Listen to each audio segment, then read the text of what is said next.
NBC5 News at 11 starts now. A local man is using his background as a therapist to help Hurricane Milton victims. Thank you for choosing NBC5 News at 11. I'm Andrea Boyd. As Floridians prepare for a direct hit from Hurricane Milton, expected to hit the state tomorrow, Red Cross volunteers throughout Oregon are heading over to help. This includes one Grants Pass man who is ready to face the monster storm. NBC5's Lauren Preto has the story. I see this thing in the paper that's talking about disaster mental health workers, and I was right at the point of retiring and thinking, I bet I could do that. Grants Pass's Kirby Nave is a retired family therapist and Lutheran pastor. Nave has been volunteering with Red Cross since 2019, but his first deployment as a member of the disaster mental health team was in August of 2020.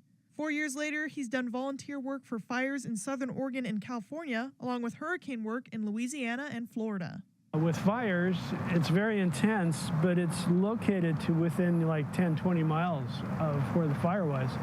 When I went to Louisiana and saw the extent of the damage for the hurricane and they had me driving like 60 to 70 miles into where a shelter was, it was all devastated. Dave said he promised to deploy twice this year. He was in Florida in April for the aftermath of Hurricane Idalia. And now he's headed back for Hurricane Milton right after Hurricane Helene swept through. These two hurricanes hit one right after the other, and they're huge disasters. We've got like 2,000 people on the ground for the Red Cross, and that's a lot of people. As a part of the disaster mental health team, he will support people in crisis along with staff who are helping those hurricane victims. He says volunteering benefits him too. Well, it's always exciting, and the opportunity to be of help and to meet new people at the same time and to be part of a Red Cross team, because the Red Cross are awesome to work with. Nave is going to be in Florida for 2 weeks. He says this is his first time volunteering right at the point when a disaster is hitting. But he says he's up for any challenge.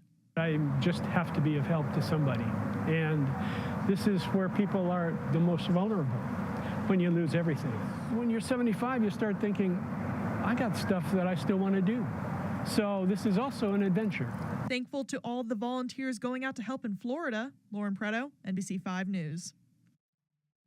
If you're interested in following his footsteps, you can learn more about volunteering or donating by going to redcross.org.